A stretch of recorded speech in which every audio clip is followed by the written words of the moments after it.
18 ꯑꯩꯈꯣꯏꯒꯤ 19ꯒꯤ ꯆꯍꯤ 8 ꯈꯨꯟꯇꯥꯛꯄꯒꯤ ꯂꯥꯟ ꯑꯣꯏꯒꯦꯔꯥ ꯅꯠꯇ꯭ꯔꯒ ꯃꯗꯨꯒꯤ ꯃꯃꯥꯡꯗ ꯑꯃꯨꯛ ꯈꯤꯇꯪ ꯍꯥꯏꯒꯠꯂꯒꯅ late 18th century 17 ꯑꯩꯈꯣꯏꯒꯤ 60s and 50s ꯑꯗꯨꯋꯥꯏꯗꯒꯤ ꯑꯗꯨꯝ ꯂꯥꯟ ꯇꯧꯅ ꯂꯥꯛꯄꯒꯤ ꯃꯥꯒꯤ ꯃꯔꯝꯗꯝꯁꯤꯕꯨ ꯗꯤꯐꯦꯟ ꯇꯧꯅꯕ ꯃꯥꯒꯤ ꯄꯣꯂꯤꯇꯤꯀꯦꯜ ꯑꯦꯟꯇꯤꯇꯤ ꯑꯃ ꯑꯣꯏꯅ ꯂꯩꯕꯒꯤ ꯗꯤꯐꯦꯟꯁꯀꯤ ꯄꯣꯠꯁꯤ ꯃꯗꯨꯒꯤ ꯂꯥꯟ ꯉꯁꯤꯅ ꯑꯩꯈꯣꯏꯅ ꯀꯗꯥꯏ ꯐꯥꯎꯕ ꯗꯤꯐꯦꯟ ꯇꯧꯕ ꯉꯝꯃꯦ ꯏꯔꯩꯆꯥ ꯄꯨꯝꯅꯃꯛꯄꯨ ꯈꯨꯔꯨꯝꯖꯔꯤ ngasi 13 August ki tang 12 koina Patriots Day haina maripa ningbasingi numit haina koina kumona ma pangthokli chahi khudingi tawna sulagi masiga sagona ba wari da thokiba thogdok aduga ngasi koi oi beiram na phibam masiga kari mari leina ba ge haibasi koi na khanpham thoi haina in khanje history haibasi aikoina kari da mukta nainari bano kari ki mukta tamli bano haibasi historian khari on budi hoi makoi gi science ko mani thoki ba thogo wa to kamain to no kaido no haidana chumna thamna bo hona baduni haigane ga makoi on budi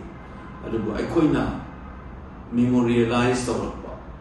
ningsing kumon haiba na tawrai basigidi wan thokama leidana tawribani masi chumnagi historical gi natre masi wariba aikogi punsirosda thokiba thudoktuga kari mari leini haibini aikoina ningsing kumon pangkokpa matam english na aikogi memorialization tawba matam dati aikoina khanthaba ma changibisi akoina khani 1891 war madugi mamang yorba wari madugi kamai tawna tarakibanu haiba madugi thokiba thodoktuda akoina lawgiba fire akoigi maduga sagona ba military strategy amaduga sagona ba diplomacy gi matang rajniti lena kongi oiba political oibagi question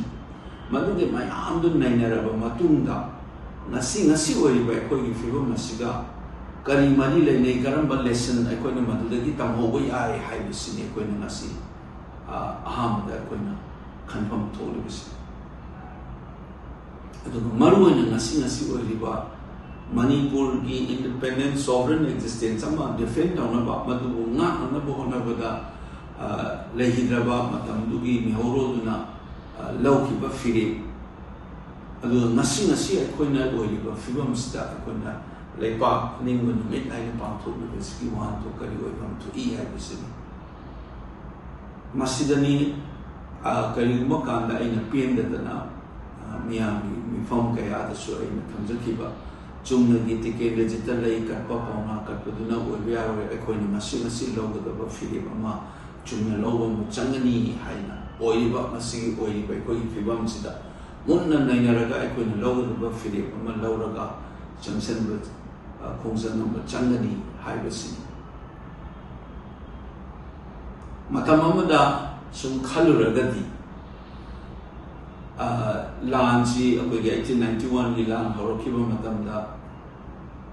aina akoigi Chetharo kumbabadagi paunana haiba wahai hek ningsing mana Thawalda April gi tang 10 ada thungaba matungda wangkhairapaga Thawalgi turen mapanda leramba KM2 da leramba dagi mana poila nangna mi kunla kunchara ma puraga kaching phawraga palel tamna chatlu anu aiga ibai mogana nake haiba mi chamri sigaluna na akoi su palel ta na changlage na ain nong yai de khongsan ki haisi palel haisi kali palel haisi be skin ching ka khatrina gi madagi ka khala kanda akoi na tengno pal na pal sabam na highest point oi doi adagi mu kumda gar kanda koi gi more tamu kabo valley na chingsi lakadoli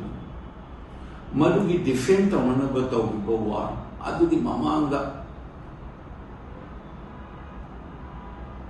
19 gi chahi 8 khuntak gi lan hoigena natraga madu mamanga mu kitang haigalaga na late 18th century 17 60s and 50s adai lan tawna lat bagi magi maram dam sibu defend tawna magi political entity mo hina bagi defense ki pochi madugi la nasina ekoina kadai phawba defend to ngam ekoi lai ba territories so na kan su amu Kohima rom de changa kudu mau thana da war taromi ba lam chungi silche kalam da su chanchal lam ba lam nasi manipur ba le pak sida ekoi karamaina leili madugi figom do ekoi defend do bongam ni bra habis 1891 we war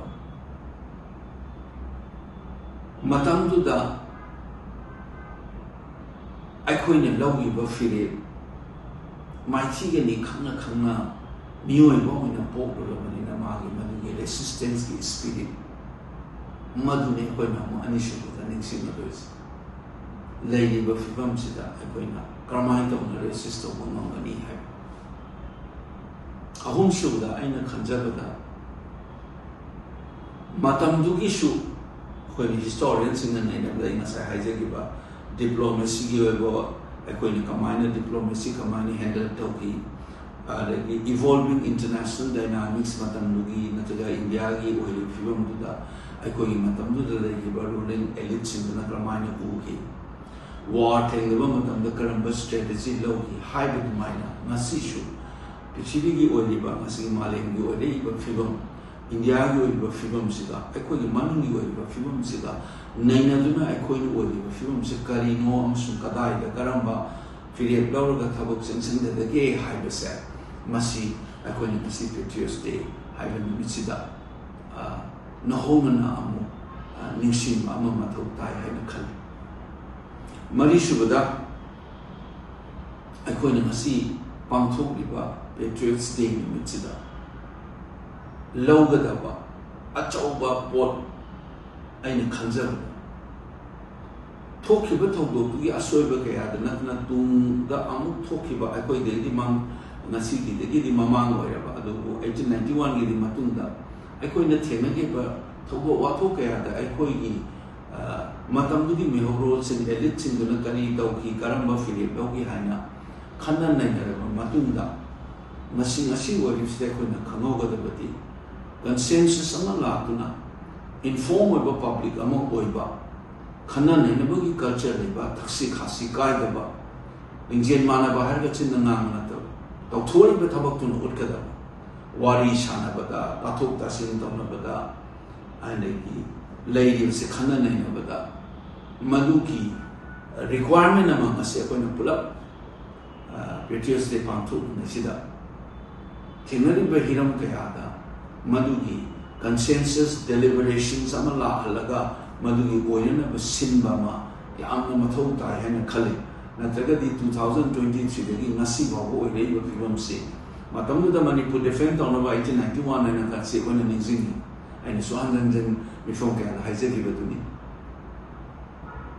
2023 mi di imam Manipur ramdam Manipur se ICU da kusan ba mani ngasi di ku da ha pa thamba ba mani aduna akoina ngasi Patriots Day and next month da huzi here and now akoina to da ba thaba mamang ki thoki ba to do kya da ki tam ho ya ba lessons in asoi ba ga sum thok tuna ano Manipur ma